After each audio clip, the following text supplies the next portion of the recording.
Oke, assalamualaikum warahmatullahi wabarakatuh. Nama saya Amir Suhud, NIM 2018 010142. Saya di sini akan menjelaskan mengenai model agribisnis terpadu atau biasa disebut dengan sistem pertanian terpadu. Di sini, yang pertama saya akan menjelaskan apa yang dimaksud dengan sistem pertanian terpadu. Sistem pertanian terpadu di sini yaitu sebuah usaha pertanian yang menggabungkan antara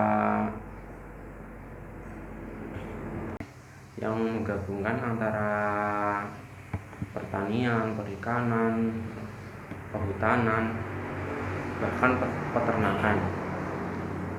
Pertanian terpadu di sini dia ditujukan atau mempunyai manfaat, yaitu menghasilkan sesuatu yang bernilai lebih dalam hal usaha tani. Di sini yaitu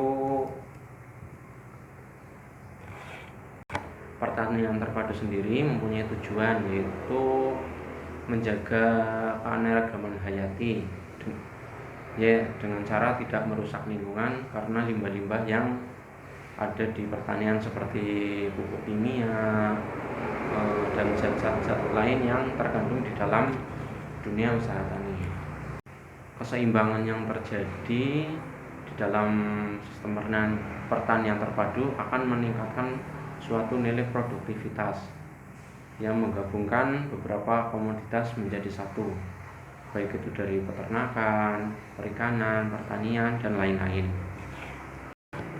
Sistem pertanian terpadu sendiri memanfaatkan limbah-limbah yang dibuang salah satu komoditas atau yang dihasilkan oleh suatu komoditas untuk dimanfaatkan lagi, tidak langsung dibuang, sehingga tidak akan mencemari lingkungan tersebut.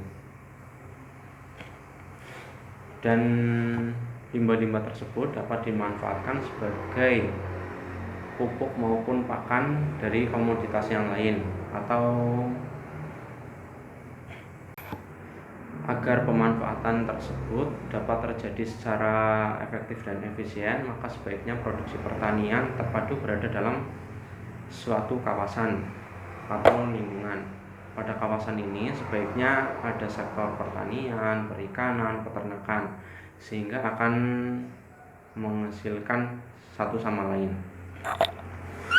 Keunggulan, yang selanjutnya itu keunggulan dari sistem pertanian terpadu sendiri, yaitu apabila satu komoditas gagal panen atau gagal untuk mendapatkan hasil, maka ada komoditas lain yang bisa dimanfaatkan, sehingga akan menutup hasil kegagalan dari komoditas yang tidak bisa dimanfaatkan tersebut.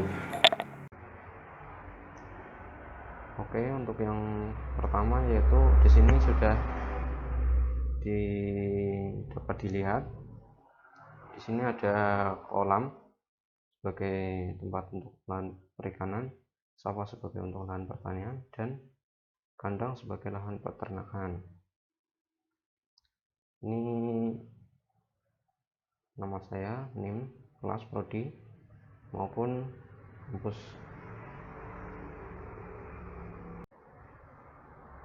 Selanjutnya yaitu mengenai bagian model sistem agribisnis terpadu. Di sini peternakan saya menggunakan sapi, perikanan menggunakan lele, pertanian menggunakan padi dan kangkung. Sapi sendiri dapat dibedakan menjadi sapi betina dan sapi jantan. Sapi betina bekerjasama dengan lembaga produksi menghasilkan susu sapi, kemudian bekerjasama dengan lembaga pengolahan untuk menghasilkan keju. Sapi jantan dimanfaatkan daging segar atau daging potongnya. Sapi sendiri mempunyai limbah sapi yang berbentuk padat maupun cair. Yang padat sendiri dapat dimanfaatkan sebagai kompos, sebagai tempat budidaya cacing maupun biogas. Sedangkan limbah sapi yang berupa cair dapat difermentasi untuk dijadikan pupuk cair.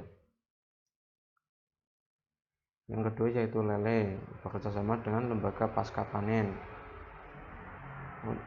yang dimanfaatkan untuk disetorkan ke rumah makan.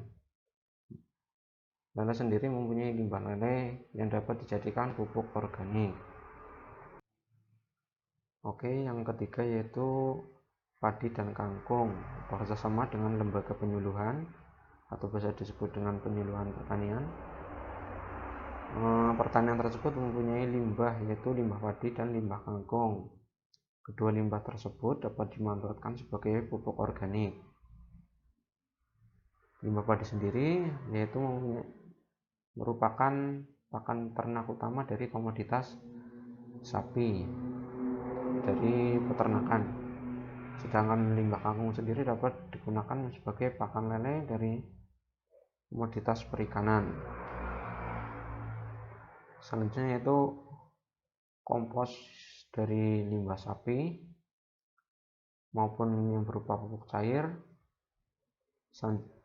ditambah dengan pupuk organik dari lele maupun pupuk organik dari pertanian dapat dimanfaatkan kembali menjadi pupuk utama atau pupuk organik untuk pertanian tersebut yang berupa padi dan kangkung.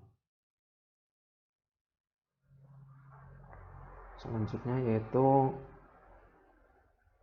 baik sapi, lele maupun padi dan kangkung yaitu mempunyai tujuan utama untuk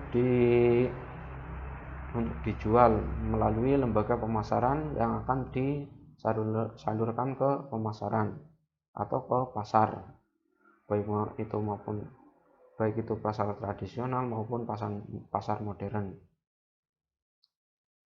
Dalam dunia peternakan, sapi mempunyai kebijakan dari pemerintah, yaitu kandang sapi atau tempat beternak sapi harus jauh dari pemukiman, karena apabila dekat dengan pemukiman akan menimbulkan bau dari kotoran sapi. Selanjutnya yaitu peraturan bisnis. Dalam peraturan pendirian bisnis sendiri yaitu selama bisnis itu tidak merugikan orang lain dan limbahnya dapat dikelola atau tidak mencemari lingkungan, maka bisnis pertanian tersebut dapat berjalan dengan lancar. Oke, selanjutnya yaitu di sini sudah dapat dilihat antara tanaman padi, sapi, kangkung maupun kolam atau komoditas lele saling menguntungkan satu sama lain. Kotoran sapi bisa dimanfaatkan untuk pupuk, tanaman kangkung bisa dimanfaatkan untuk pakan lele, kotoran atau limbah lele dapat dimanfaatkan sebagai pupuk juga, atau tanaman padi dapat menjadi pakan sapi-sapi tersebut. Ini merupakan keuntungan dari melakukan sistem pertanian terpadu atau sistem agribisnis terpadu. Oke, terima kasih. Seperti itulah sistem pertanian agribisnis terpadu atau sistem pertanian terpadu. Demikian yang bisa saya jabarkan tentang video kali ini. Ditunggu untuk video selanjutnya ya. Oke, terima kasih. Salam.